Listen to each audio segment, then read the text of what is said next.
in the meeting Councillors Brogan, Equalities, Clark, Cowie, Ferguson, McClymont, McGeever, Razak and Robe. And I'll move on to the item of business. Okay. The first item of business is declarations of interest. Can I ask if anybody's got any declarations of interest? I don't see anybody, so... The next item of the agenda is appointment of chair. So can I ask for any nominations for appointment of chair? Councillor McClymont. I'd like to nominate Mo Razak.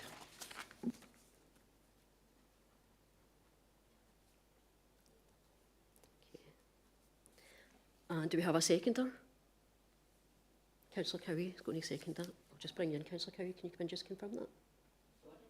Can you just confirm that? Yeah. That's you. I'll second that. Thanks, Councillor Cowie. And I'll just bring in Councillor Ferguson.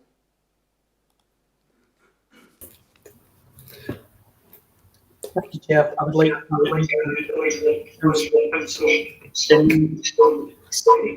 excuse the pronunciation. Sorry, I didn't catch who that was. It was Councillor Janine. Is it Cleric? Thank you very much. Do you have a seconder for that?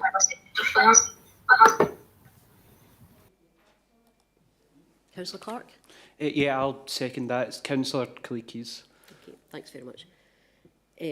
We don't have any more nominations, so we'll move to the vote.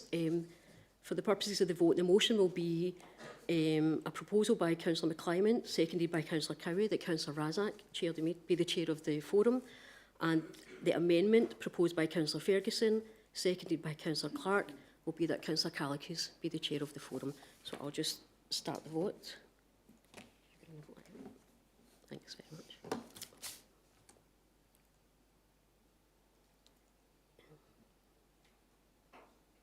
Okay, can I just ask you to press your preference? Thank you. Sorry? Has it not come up? Have you got your card in? Is it anyone else having any difficulties?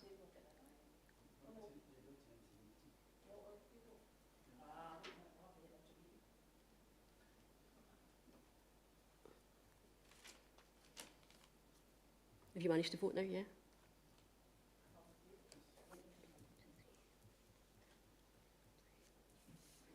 Just waiting on one more person voting.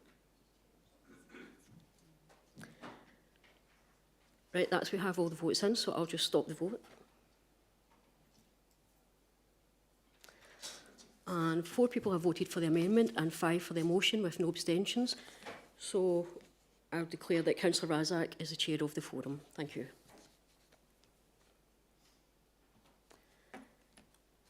Councillor Razak, do you want to come in? Do you want to continue the meeting? Councillor Cowie, do you want to speak?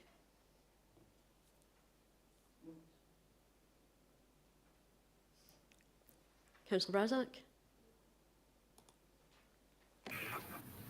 Well, thank you very much, and appreciate the chance to chair this very important, vital committee. So, can we go on to the next part, and that is appointment of the deputy chair. So, can I get nominations for that, please? Councillor Brogan? Nominate Margaret Cowie for deputy chair.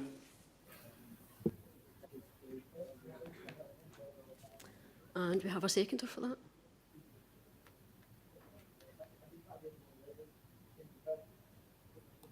Councillor McClymont? I'll second that. Thank you. Do we have any other nominations for deputy chair? I'm not seeing any requests. Oh, Councillor Clark, sorry.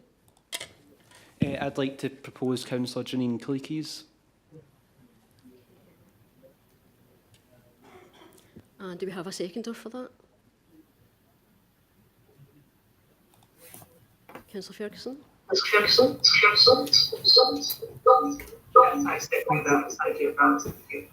Thank you very much. Okay, we will move to the vote again for this item.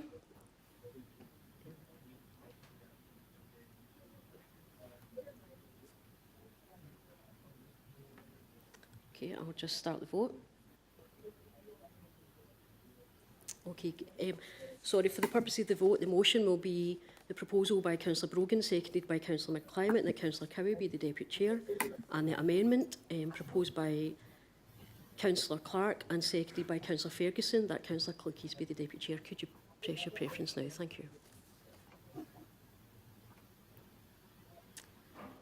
Okay, all the votes are completed. I'll just stop the vote.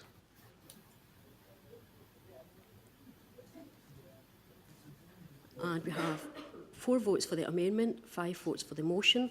So I'll declare that Councillor Cowie is the Deputy Chair of the forum. Thank you. I'll hand back to the Chair. Okay, thank you very much. Can I, for this meeting, ask Margaret to chair it, because I'm online and I'm worried about the link more than anything else.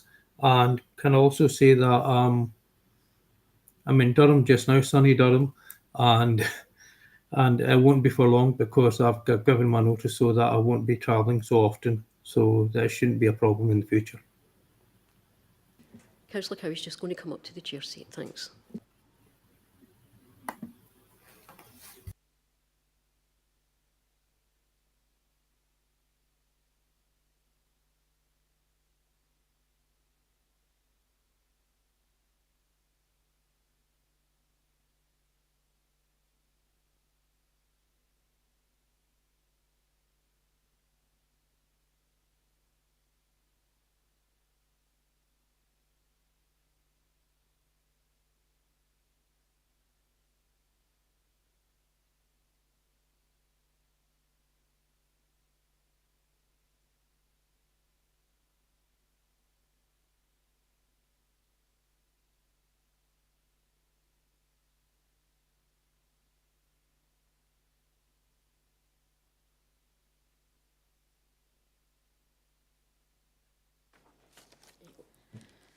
Right, thank you very much. Moving on to agenda item 4, pages 3 to 24. Council-wide workforce monitoring, July to September 24. Can I ask Elaine Maxwell to speak to this report? Thank you. Thank you very much, Chair, and good afternoon, everyone. You'll all be familiar with the standard workforce monitoring report that's prepared by personnel, and that's going to provide the forum with an update on the employment information for the period July to September 2024.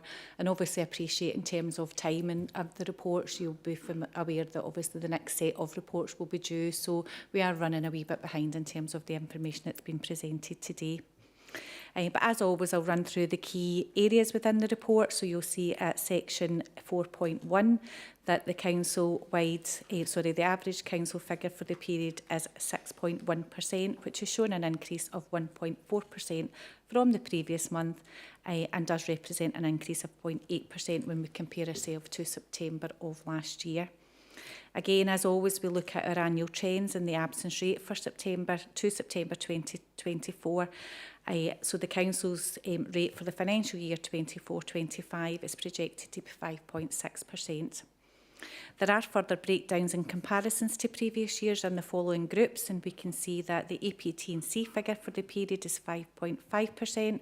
Again, that's showing an increase of 1%. The teaching figure has increased by 0.6%, with the manual worker figure increasing by 0.7%. So we'll see that kind of increase is fairly consistent across all of the groups.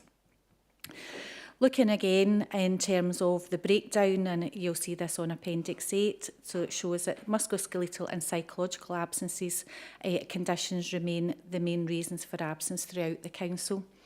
And there are detailed information in the absence breakdowns for these, which show that psychological has increased by 35 days. Musculoskeletal has increased by 637 days, obviously that's showing the biggest of increases. Respiratory conditions decreased by 242 days, with stomach, bowel, blood and metabolic disorders increasing by 383 days. So again, just to reinforce that obviously you, as members you will be aware that managers continue to follow our absence reporting procedures and absence monitoring procedures to make sure that the appropriate supports for employees to either remain at work or to return to work as quickly as possible are provided. We work very closely in partnership with our resources and our trade union colleagues to make sure that we're picking up on any actions and activities as we can do. Moving on to section 5 within the report, detailing occupational health referrals, and you'll see that there were 318 employees referred for a medical examination, which is down 13 from the previous year. 413 employees attended physiotherapy, again showing a decrease of 101. Just as a point that the 413 employees, 70% of those employees remained at work whilst they were undertaking the physiotherapy treatment. 340 employees were referred to the Employee Support Officer, again showing a decrease of 57, and 87% of those referrals were related to personal reasons. There were 158 referrals made to PAM Assist Counselling, which is an increase of 11, and all referrals are made directly by employees. Personal reasons accounted for 28% of the referrals, 22% were work-related and 50% detailed other reasons for the referrals. 21 employees were referred for CBT, and that is an increase of 18 compared to the same period last year. And again, what I would say in terms of the triage from our PAM counselling service certainly dictates that where the CBT is more appropriate, that's why we've seen an increase in that front. Moving on to section 6 of the report for accidents and incidents, there was 305 accidents and incidents recorded. Of that, 130 have been investigated, and with 175 still in the process of investigation. So it is showing a decrease of 252, and you will all be familiar in terms of the transition, in terms of the systems that we're using in terms of comparisons, as well as how we are reporting and recording these. There were 3 specific injuries recorded, and that figure remains unchanged from the same period of last year. And there was 1 specific injury, but just to note that that was relating to an employee who fell downstairs, resulting in a broken foot. There were 111 minor accidents and incidents, and that figure has decreased by 414, again relating to the same issue in terms of that transition to systems. There were 3 accidents resulting in an absence of 3 or more days, which has decreased by 2 for the same period. And there were 13 accidents resulting in an absence of over 7 days. Again, that has decreased by 53 for the same period last year. There is a joint working group looking at accident incidents in education, focused both locally and nationally. In terms of the reporting procedures, we are discussing to make sure that there's ongoing reminders around the ensuring that these incidents are being reported in a timely manner to make sure that we're capturing that in the appropriate way. And I've been discussing with the education management team in terms of actually just refreshing that information at the start of the year when the schools return. Moving on then to section 7 in terms of employee relations activity, you'll see that there were 32 disciplinary hearings, which is an increase of 4, and action was taken in 29 of those cases. 2 appeals were raised at the outcomes and both were not upheld. The target is to convene disciplinary hearings within 6 weeks, and on this occasion 53% of the hearings met the target. There were no appeal hearings heard at the end of September, and there were none pending. 5 grievances were raised, 10 dignity at work cases and 1 referral for mediation. Moving on then to section 8 of the report, looking at the leavers and exit interviews. And again, you'll be familiar that because of the transition to fusion and the timing of terminations during this period, because the systems were down, this had an impact on exit interview information being available to be captured within the report. But based on the information that we are aware, section 8.1 shows that the turnover for the council for the period was 1.5%, with 219 leavers eligible for an exit interview. And based on the figure at September, the annual labour turnover for the financial year was 4.8%. Of the 219 leavers who were offered an exit interview, again, you'll be familiar with, we try on several occasions to capture that information. It is voluntary. All were offered the exit interview several times there were 3 interviews conducted, and that has shown quite a big decrease in terms of 70. As I say, hopefully, as we get more into the system in terms of how we're reporting that, we will see that figure increasing again. Section 9 looks on then to the recruitment monitoring information, and as always we have quite a large number of applications, with 2,048 applications and 2,013 monitoring forms being completed, so we get a good return rate in terms of our monitoring information. 62 applicants declared themselves as disabled, with 20 being shortlisted and 3 appointed. 232 applicants of black and ethnic minority background, with 41 shortlisted and 2 appointed. And of the 18 applicants who declared themselves as a veteran, 4 were shortlisted and 1 was appointed. Then looking at the staffing watch information, we can see that there's been an increase of 64 employees in posts from between the March information to the June information, which is detailed in Appendix 15. And with that, I would refer the forum back to Section 2 within the report and ask you to approve the recommendation to note the employment information for the period July to September for the Council. Thank you very much. Thanks, Elaine. Can we I approve the report? Can I get somebody to second? Thank you. Is anybody? I'll open it up to questions. Any questions on this one? Nope, I'm not seeing any. So we will move on to agenda item 5, Finance and Corporate Resources, Workforce Monitoring, July to September 2024, pages 25 to 32. And once again, can I invite Elaine Maxwell to speak to this report? Thank you very much, Chair. And again, similar to what I've just done for council-wide, this is specifically just to focus on the information for finance and corporate resources, which again covers the same period, July to September of 24. Moving again, as always, on to section 4.1 of the report to see that the figure for September for the resource was 3.2%, which has increased slightly by 0.6 compared to the previous month, but also shown that it's 2.9% less lower than the council-wide figure. Comparing ourselves then to September of last year, the absence figure has decreased by 0.7%. As we always do in terms of projection for annual trends, it's shown that the resource average for 24-25 is projected to be 3.1%, comparing favourably against a council-wide average of 5.6%. Section 4.2, Appendix 2, obviously goes on to note the occupational health information, and you can see that there were 38 employees attended appointments or being referred for support in that period. It has shown a decrease of 23 when compared to the same period last year. And again, when you look at the appendix, you'll see, I suppose, the biggest decrease is in physio, but that was quite consistent across all of the resources for this particular period in time. 4.3 notes there were no accidents or incidents recorded within the resource for the period. And similarly, at section 4.4 for employee relations, there were no hearings recorded, no grievance and no dignity at work raised during that period. Section 4.5 looks then at the analysis of leavers and looking at headcount. There were 4 leavers eligible for an exit interview, which was a decrease of 5 compared to last year. There were no exit interviews conducted, obviously, as I've already mentioned, in terms of the issues in the transition to fusion. So we hope that information certainly will be more come in the future reports. And with that, I would refer the forum back to section 2 within the report and ask you to approve the recommendation to note the employment information for finance and corporate resources for the period of July to September 2024. Thank you. Thank you, Elaine. I'll approve that report. Can I get a seconder? I'll open it up to any questions. Anybody get anything? Nope, I'm not seeing anything. So we'll move on to agenda item 6, the annual report on mainstreaming, equalities and diversity, finance and corporate resources, pages 33 to 42. And I'll ask Tracy Ferguson to speak to this report. Thank you. Marie.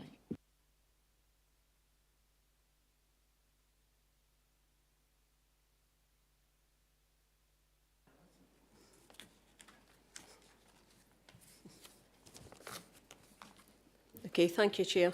Can I just refer, this is the annual mainstreaming report for finance and corporate resources, and the report outlines the work that's been undertaken across the resource.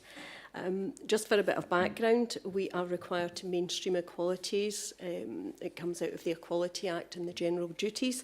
The general duties are listed here at paragraph 3.2, sorry, and it shows you there that we have to work to eliminate unlawful discrimination, to advance equality of opportunity, and to foster good relations. There's an extended wording there for each of these duties.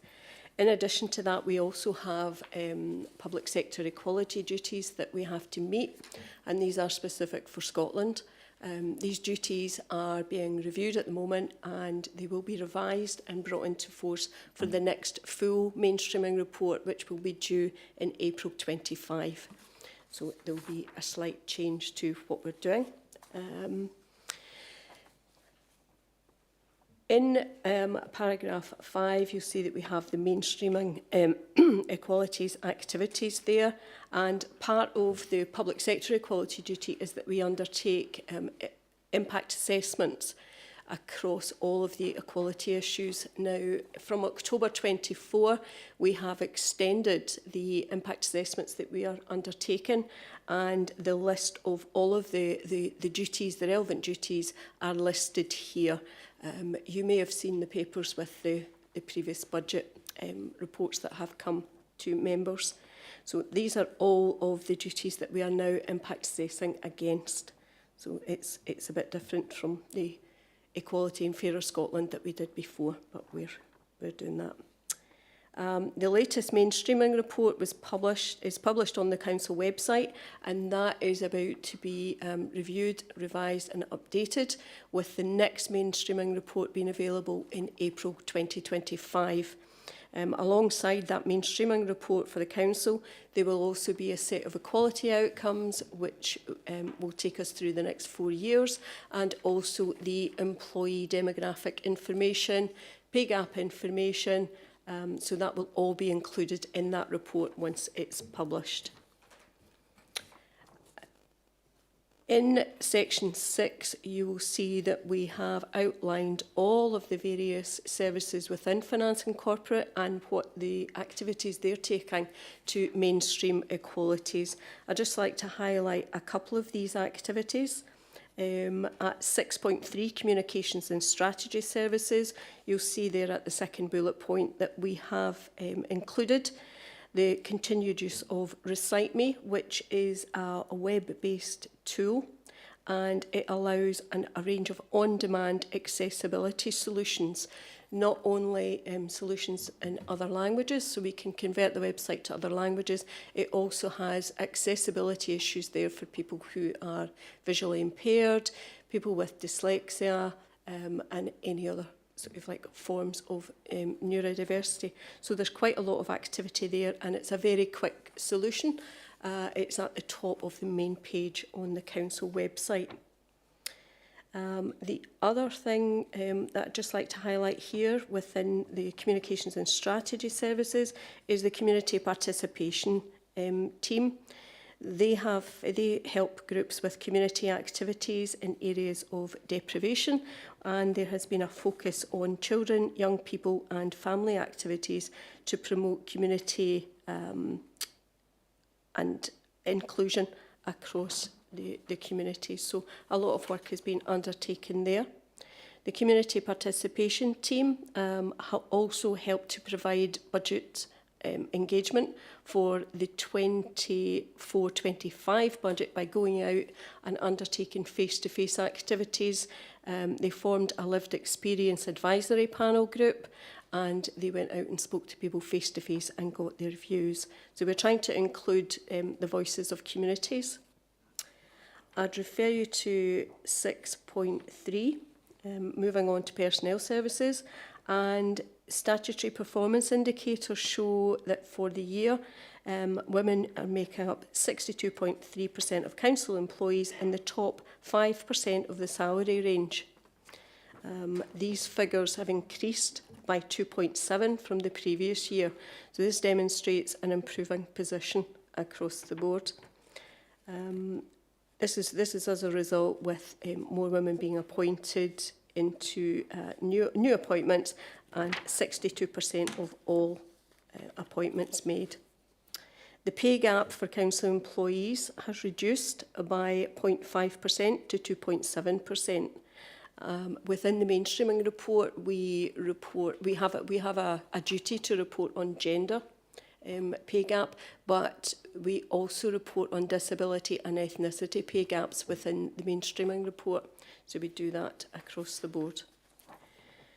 6.81 shows that within the vocational development team, we recruit for modern apprenticeship programmes, and we use positive about disability messages in all of the recruitment activity that we undertake there.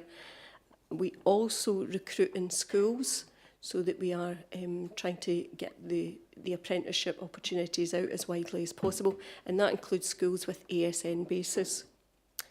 The other thing that we're doing is we will promote and offer opportunities to people who are care experienced.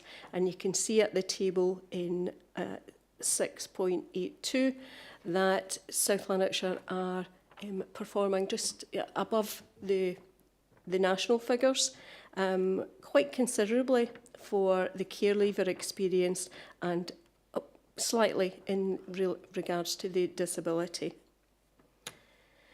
The vocational development team also manages a social inclusion project, and that is a specific project. It's a specialist programme which supports and enables autistic young people to take part in activities which help with their socialising and social activities. So it's building confidence there for young people with autism and helping to see them through into positive destinations.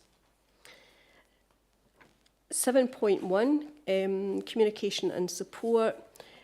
South Lanarkshire Council have an employee network, and the network consists of 4 main themes that are there, and the themes are caring, disability, ethnicity and LGBT matters.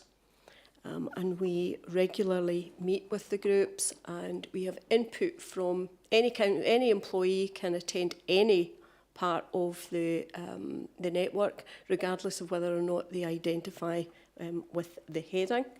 And we discuss policies and practices and take lived experience again so that we can include that when we're developing policies and practices.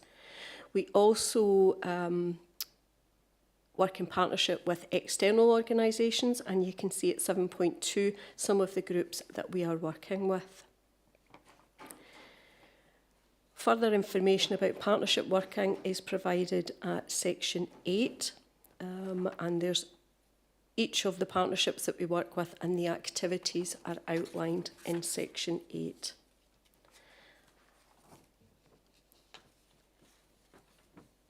I'd just like to highlight a couple of points here. 8.4, the South Lanarkshire Disability Partnership, which incorporates the South Lanarkshire Access Panel. This is a user-led group of people who either have disabilities or represent people with disabilities, and they take part in all sorts of consultation activities, and again help us to form our policies because we're getting that lived experience voice from people. And you can see at 8.41 some of the activities that they have taken part in. I'd refer you to section 9, which is the British Sign Language activities. The Council has established a South Lanarkshire British Sign Language local plan working group, and this is quite a new group. So we've had 2 meetings so far. The second of them was earlier on today, and again there are people from the deaf community who are there and contributing to the action plan that we are going to do between now and 2030. Once that plan is been put into a structure, then we'll bring that back to the forum so that you can see that. It will also go on the council website so that people within the community can see what we're doing. Activities that we've taken so far to support the BSL plan is that on the council website we have what we're referring to as a BSL button, and that we've increased the BSL video content on our website. So we're taking some of the information that's currently out there in English and we are translating that into BSL and putting that out onto the website. So we have quite a few videos out there, and it covers everything from council services right through to how to use the My Account on the website. So we will be increasing the content that's there, and as it increases we need to try and sort it so that people would be able to find it. So that's activity that's going on. There is a Lanarkshire BSL plan, as noted at 9.5, and that plan is a Lanarkshire plan which was brought together in joint working with South Lanarkshire, North Lanarkshire and NHS Lanarkshire, and follows very much the national BSL plan, the Scottish National Plan, but we are going down further now into what we can do, what are our BSL community looking for, and how we can deliver that for them. So with that, I'm not going to go through any more, and again I would just ask, refer back to section 2 and ask that the work of the finance and corporate resources to mainstream equality is noted. Thank you. Thank you, Alison. I do apologise, that wasn't the name I had in front of me. Can I just note that report, and some of the work that's going on is quite very good. I'd be interested to hear more of it. And I'll open it up to questions. Do you get any questions? No, I don't see anybody. Moving on to agenda item 7, menopause-friendly employer, and this is a presentation by Suzanne Berkeley. Thank you. Thank you, Chair.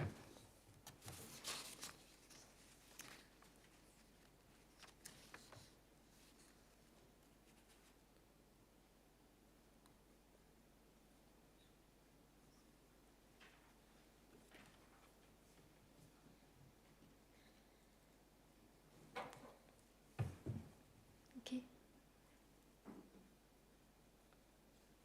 Sorry, thank you. So yeah, I wanted to speak to you today about the Council's menopause-friendly employer status and the work that has been done over the years to create momentum in that status and make sure that we're still continuing work and improving where we can. So I'll take you through a whistle-stop tour of what we've been doing and the work that we still have to do as well. The next slide, please. So the journey so far, we introduced a new menopause policy, or the first menopause policy, in October 2018, and we were the first local authority in Scotland to do so. To put that in some context, the first menopause policy in the UK was introduced by the University of Leicester. So we have, we were perhaps doing a wee bit of trailblazing there in terms of the work and the focus that we were putting on menopause. So there was a call for this policy from our councillors, trade union colleagues, and also from personnel. We recognised this was something we had to do. And as we are predominantly, we have a prominent female workforce, it was indeed required. So in partnership with our trade union colleagues and support from our councillors, the policy was developed to provide information on menopause, create that awareness, and managers' guidance to help with supporting employees, having sensitive conversations and making reasonable adjustments, and also support resources for employees to use as well. So part of this launch also involved a formal event to create as much awareness of the policy as we could. And again, that was in partnership with trade union colleagues.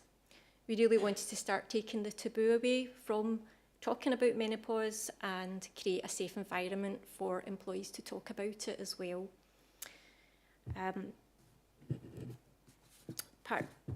by doing that, we were also creating awareness internally but externally as well. So word was getting round that we had this policy. And in March 2019, we were invited to speak at the Supporting Older Workers Conference through NHS Healthy Working Lives. So that was a great opportunity to speak to other organisations and other sectors, and just to share the work we'd been doing and any good practice at that time. Following that, in April, one of our own councillors spoke at the Menopause Festival held in Perth at the time, and again was speaking about the policy development and the work that we were doing. Later that year, October, November, we provided training sessions and awareness sessions for managers and colleagues. And once again, that was in partnership with our trade union colleagues, and we had 83 employees attend that, and 31 managers at the time. And we had taken that training across the 4 corners of the council in person to reach as many people and provide as much opportunity as we could at that time. We did want to do more training, more sessions, but the pandemic came along, and so we did what we could, and we focused on doing webinars, doing different communications and articles. So we did what we could during that period, and I have 2019 to date because that's something we still continue to do, is keep up our communications and try and keep that momentum going. In 2020, we developed our own Learn Online menopause module as well. So that, again, that was just another way of trying to reach more people. And that was a basic introduction for all employees about menopause awareness. Get the next slide, please. So in December 22, we were keen to consolidate the work that we had been doing, and also not to sit still and to keep looking at how we could improve what we were doing. And so to that end, we signed up to a framework to become an accredited menopause-friendly employer. And we're still in the process of that, I should add. So as part of this work, we introduced new awareness training, which I'll discuss shortly. In October the following year, we had reviewed and updated our policy, and we issued this out. So it was brought up to date in terms of terminology and resources and support for employees. Just in October, November this year is when we had the 2 menopause awareness training sessions that I spoke about a minute ago. So there was one training session for managers and there was one training session for employees, and these were online. We had approximately 70 managers attend the manager session, and the same number, 70 employees, attend the employee session. So we had a lot of interest, and we had a lot of people wanting to attend that couldn't make the date. So we also had some really good feedback from the training, and we looked at a solution to actually bring the training in-house. So this will provide a cost-effective way of delivering the training, but will also make it much more accessible as well, because we can then bring it in person and we can do online as well. So for example, we have a wellbeing day in February for our janitors and cooks in charge, and there will be a menopause session provided at that day. So as I say, 3 of our own trainers are being trained in it, and actually today's the first day of their training. The next session.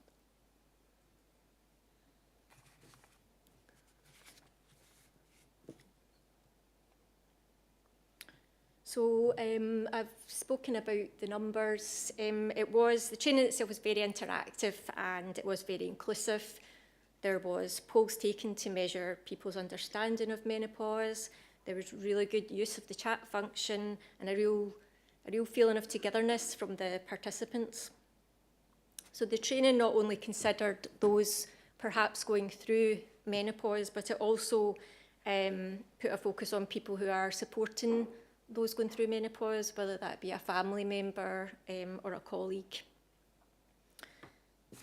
or a friend, just anybody. It was really given that all-round holistic approach to providing the best way to support somebody. So at the end of that training, they also received a new workbook, a new resource for managers and employees, and we were able to share that as well with the whole council. So that was great to get that out. And it really did help people who wanted to learn a bit more about menopause, but also where to get support, not just in the council, but even outside of the council. And in terms of feedback as to whether the training would be recommended, 96% of those employees would recommend, and 100% of the managers recommended it. And just in terms of their verbal feedback, there was too much to put on a slide, but if we could move on to the next slide, please. Thank you. So this is our employees who put some feedback. Again, I would just say that there was a lot of feedback, and this one from the employees, they were happy to hear, obviously, that we were a menopause-friendly employer. It increased their awareness of how to support their colleagues, and the speech bubble, I apologise, should say, not alone in my journey. So we had a lot of that. We had a lot of employees stating that they didn't feel alone, you know, and some people came onto the call thinking they were the only ones dealing with certain situations, and it was great for them to have that forum, to have that chat about how they were feeling and how to get support. If you can press the button again. This was our manager's feedback. Again, there was lots of feedback, so this is just a few points from it. So you can see they're saying it's really straightforward advice, how to support staff experiencing symptoms, that it was informative, it gave them confidence in taking forward supporting employees in the workplace. And on a personal note from one manager, they really wished they'd had awareness of the DAISY network, which is an organisation which helps those who go through menopause at a premature, very early stage. And you know, not everybody knew about that at that time.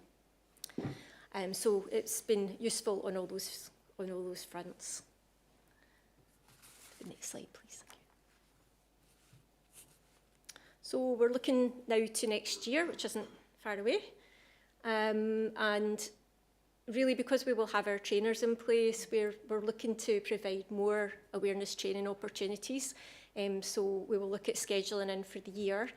But we also want to take those opportunities where they are natural, a bit like the facilities one I told you about in February next year taking place.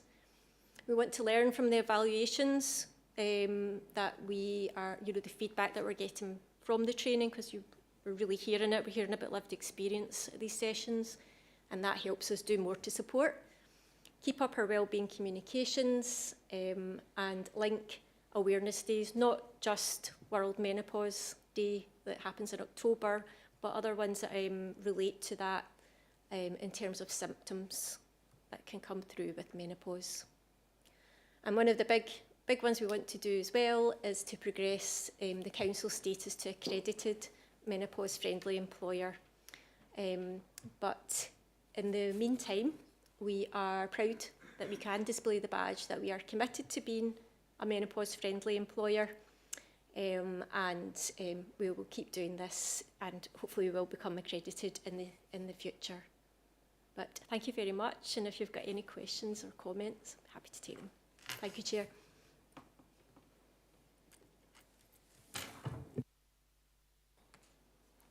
Thank you, Suzanne. I'm going to open up for any questions or comments. Councillor McClyman.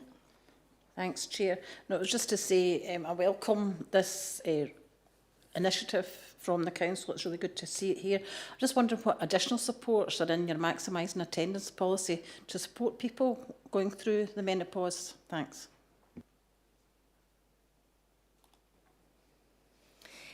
Yeah, so we have we obviously have our employee assistance programme, which is the counselling service, and where menopause is stated, they will support that person through counselling.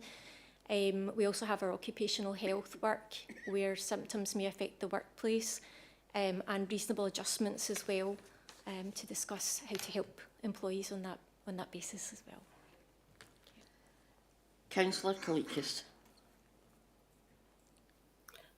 Hi there. Yeah, again, I just to welcome the report and thanks so much for sharing that with us. I just wanted to pay tribute to former councillor Colette Stevenson, who's now an MSP, for all the work that she did driving this initiative in the beginning. Thanks. Thank you. No other comments, questions? No? Once again, thank you, Suzanne. Moving on to agenda item 8, urgent business. There's been none intimated. So I would just like to close the meeting and thank everybody for their attendance. Thank you.